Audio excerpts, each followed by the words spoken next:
ไม่ซุ่มข้าน้องมื้อนี้ก็มาเลเที่ยงอย่างขนาดมื้อนี้มาเลร้อยขะหม้อในขนาดอยู่ในลำพูนค่ะกูก็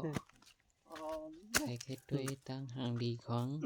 ร้อยขะหม้อค่ะเนาะ ขึ้นร้อยครับไปขึ้นร้อยครับ มา ต้น ตัว เนาะ ยาวเงินค่ะดึกไปขึ้นกว่าเนาะข้าวตังมันก็ยาวตียาวว่าค่ะ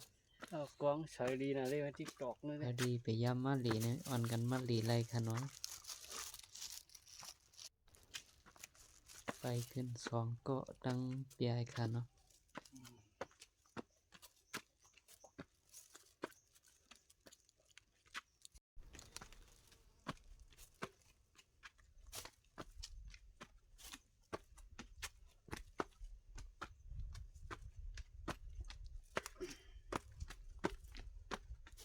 ไม่ยาวเอาไม่ปอดอิน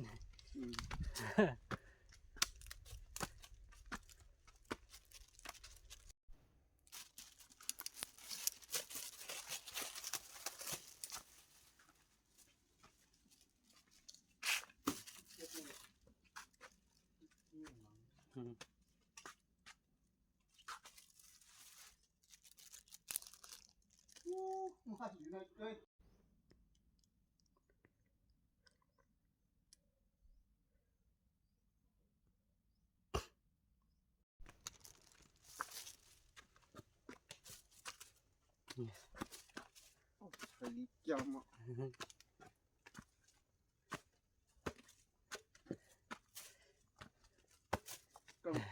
กำกลุ่มด้วยนั่นก็คิดกันไอ้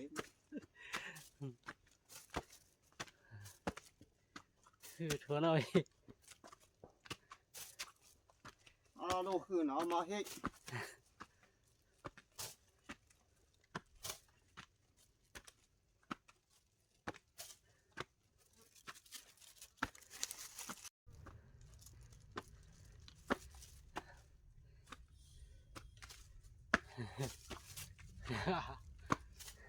จะไล่มายิบข้าวขึ้น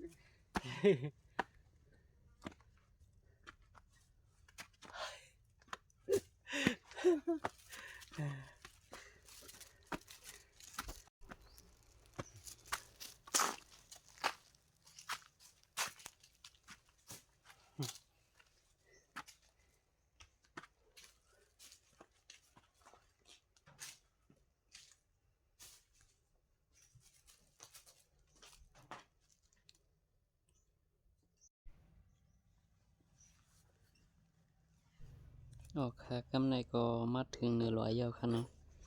มาถึงที่วัด100ยาวค่ะเฮากัดหรือเซลเซียลก็กัดด้วยจ้องกันค่ะเนาะว่าวิวมันตีห่างดีดันเลยนะคะเนาะอันนี้ค่ะเนาะที่เป็นวิวต่างห่างดีของ100ค่ะที่ในที่เฮ็ดใหม่ค่ะเนาะ ดีนะเมื่อเข้ามาปอนตั้งเต็มมีค่ะเนาะที่นี่อะไรคะเนาะเขาก็ไปกันซึ่งนี้ค่ะนะ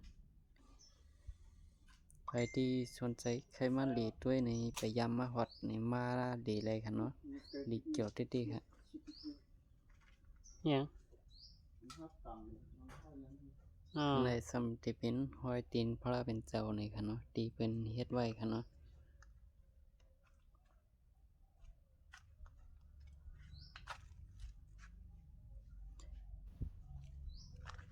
นี่ครับวิวต่างห่างดีนี่ค่ะเนาะเอาค่ะ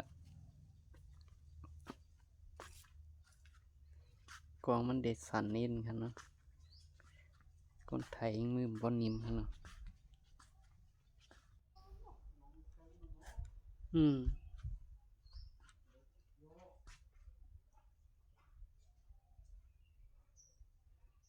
นี่ค่ะเนาะลอยห่างดีติๆค่ะทั้งบนนี่เป็นอ่างน้ำอ่างเม็ดติบในใครอยู่เนาะ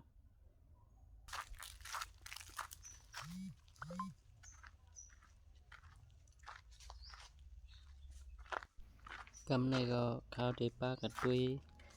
หมอน้ำค่ะเนาะหมอน้ำศักดิ์สิทธิ์ค่ะเนาะหมอน้ำอันใน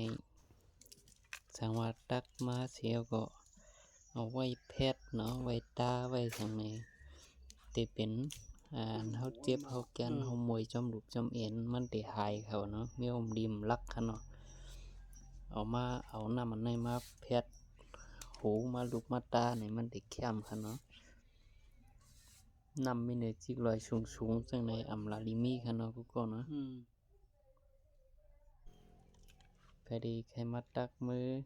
ใบปุโสะนับยำเลยก็มาเลยค่ะเนาะสำหรับคนที่อยู่ไกลๆอาบเดียมยามาเผียวดีในค่ะเนาะ ข้าไม่สุขะ ไว้ก็เลยดี จานมัน ส อยู่ น ที่ ใจ ไกลมันหู้ ใครด้วยคลิปเอลลีจังในนำหน่อยอย่าลืมเด็กไลค์เด็กเสียไว้บันพองค่ะเนาะเขาเด็กคัดจะมาต่างปันอยู่ค่ะ